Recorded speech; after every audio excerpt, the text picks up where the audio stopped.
Meron daw isang matanda ang nagpapahinga sa bangketa. Nung medyo malakas na siya, gusto niya lang lumakad, tumayo. Ang problema, hindi siya nakakatayo, hindi siya nakakalakad pag walang tungkod. So nung akmang tatayo na siya, yung tungkod nasagi niya. Nung masagi niya, natumba, gumulong palayo. Hindi nga siya nakakatayo pag walang tungkod. Hindi siya nakakalakad pag walang tungkod. Kaya ang ginawa niya, naglinga-linga siya. Naghahanap ng taong pwedeng tumulong. Meron siya nakakitang binatilyo na nakatayo, medyo malapit-lapit lang sa kanya. Busy, may hawak na cellphone. Sabi niya, "Iyo! Patulong naman!" Tinawag niya. "Pasuyo! Pakuha ng tungkod!" Hindi siya pinapansin. Bakit? Busy sa cellphone. Tapos habang nagse-cellphone, pangiti-ngiti pa. Kapag ang mga lalaki daw may hawak na cellphone at pangiti-ngiti, asahan ninyo. May babaeng niloloko yan. Ayaw, di ma. Eh kung ang babae naman ang may hawak na cellphone, asahan mo. Kaya pangiti-ngiti yan. Kasi kinikilig yan. Dahil may nambobola na naman sa kanya. Sabi niya, "Iyo! Pasuyo! Pakuha naman ng tungkod!" Hindi daw talaga siya pinapansin. Dead ma. Gusto niya raw sumama ang loob. Gusto niyang sigawan, pagalitan, pero hinayaan na lang niya. Ang ginawa daw niya, gumapang na lang siya para makuha yung tungkod. Pagtayo niya, biglang may bumagsak na malakas. Yung pala, doon sa kinauupuan niya sa tapat, yung kesame, may nakadikit na mga ceramic tiles. Nabaklas. Bumagsak. At nung bumagsak, doon mismo sa kinauupuan niya. Nung lumingon siya, ang sabi niya, "Oh my God." Anong ibig sabihin? Ginamit ng Diyos yung binatilyo na hindi siya tulungan, hindi siya pansinin para siya magkusang gumapang, magkusang makaalis sa tiyak na kapahamakan. Mga kapatid, tama, ang Diyos ay gumagawa sa lahat ng bagay para sa ikabubuti natin ng mga nagmamahal sa Kanya. Sabihin mo sa Kanya, mabuti ang Diyos. Mabuti ang Diyos! Kapag ang mga lalaki daw may hawak na cellphone at pangiti-ngiti, asahan ninyo. May babaeng niloloko yan. Ayaw, di ma. Eh kung ang babae naman ang may hawak na cellphone, asahan mo. Kaya pangiti-ngiti yan. Kasi kinikilig yan. Dahil may nambobola na naman sa kanya. Oh my God! Ano ang sabi ni Jesus?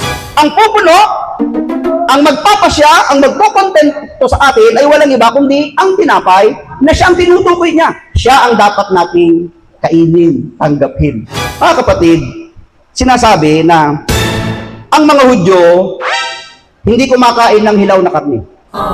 Ang mga Hudyo hindi rin kumakain ng dinuguan.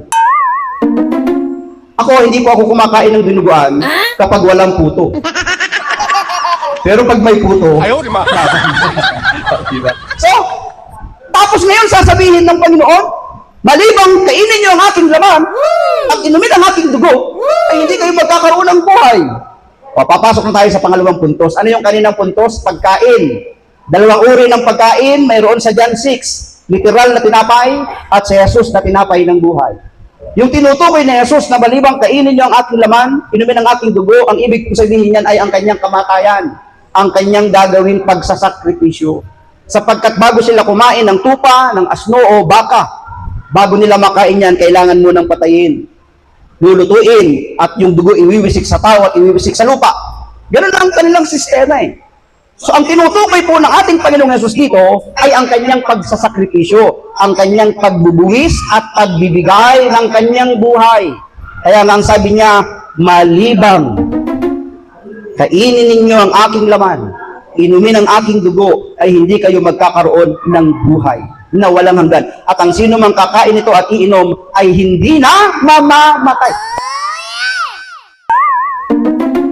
Ako, hindi po ako kumakain ng dinuguan kapag walang puto. Pero pag may puto, Ayaw, di ma.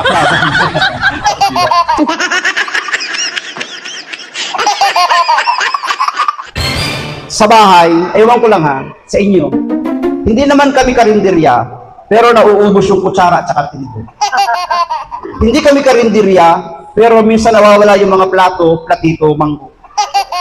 Bakit? Kasi minsan may mga kapitbahay tayo na kapag binigyan mo ng pagkain, pinahiram mo ng bagay, pag nakitang, ay, hindi atin yan, di ba sabi ng iba, ay, hindi atin yan, isulin ninyo. Eh paano kung maganda yung napunta sa kanilang bahay? ay, ang ganda nito atin na lang to. Diba? Kaya hindi nakakabalik yung mga gamit natin, yung mga kasangkapan natin. Kaya kung magbibigay kayo ng ulam sa kapitbahay, huwag yung magandang mangkok, huwag yung magandang bowl, yung pakit, para sosole, makakabalik. So, mga kapatid, ang gusto ko hong puntusan dito ay yung contentment. Masaya na tayo. Kung mayroon, okay. Kung wala, okay din. Pag mayroon akong nawawalang gamit sa bahay, hindi ko na iniintindi. Hindi ko na iniisip. Wala na eh. Minsan yung medyas ko, magkakaiba ng kaparis. Saan ako mga kaparis nito? Nung nakaraan, naglabas ako ng medyas, 6 na piraso, wala yung mga kaparis. Kaya anong ginawa ko? Ipinagtatapon ko na. Pero ang tanong, saan napunta yung 6 na kaparis nun? So, ibig sabihin, tanggapin natin kung meron o wala. Ang tunay daw na kaligayahan, ang tunay na kasiyahan, nasa kalooban natin. Nasa loob pala natin. Minsan daw, meron daw isang clerk, umaga, naglalakad sa kalsada kasi papasok na sa trabaho niya. Napadaan daw siya sa isang building na kinoconstruct. Yung mga construction doon, na nagtatrabaho, napatingin doon sa clerk na naglalakad na may dalang bag, may dalang mga dokumento. Sabi nung isang nagko-construction boy, siguro, kung sinunod ko lang yung nanay ko, na nag-aral ako ng mabuti, siguro maganda na rin ang buhay ko. Hindi ako katulad ngayon na pa-construct lang. Yun ang kanyang sabi. Yun namang clerk, habang naglalakad, nakatingin sa palasyo, napadaan sa palasyo. Sabi niya, bakit kaya hindi ako ipinanganak na dugong bughaw? Siguro, kung ipinanganak akong dugong bughaw, masaya ang buhay ko. Hayahay ang buhay ko ngayon. Parehas yun ng construction boy. Kung natapos ko lang yung pag-aaral ko, kung sinunod ko yung magulang ko, siguro maganda ang buhay ko, maganda ang trabaho ko, baka katulad ko siya, hayahay ang aking buhay. Yun daw emperador, yun daw hari, nandoon sa palasyo, nagbukas ng bintana, nakatingin sa kalsada sa lansangan, sa mga taong nagtitinda, sa mga taong bumibili, sa mga taong naglalakad, sa mga batang naglalaro. Ang sabi daw nung emperador, buti pa sila, simple lang ang kanilang buhay, payapa ang isip, payapa ang puso, payapa ang kalooban. Hindi kagaya ko dito, ang dami kong iniisip sa politika, maraming isyu, maraming suliranin sa pamilya, sa kamag-anakan. Sabi niya, buti pa sila, hayahay ang buhay. So anong ibig sabihin? Ang contentment, ang kasiyahan, dito natin masusumpungan. Tayo ang magpapasya. Tayo ang magdidesisyon kung gusto mong maging masaya. Kaya nga totoo yung nabasa ko. Ang kasiyahan, ang kaligayahan ay wala sa lugar. Hindi mo masusumpungan sa lugar. Hindi mo masusumpungan sa trabaho. Hindi mo masusumpungan sa tao. Ang tunay na kaligayahan ay masusumpungan mo sa Kanya.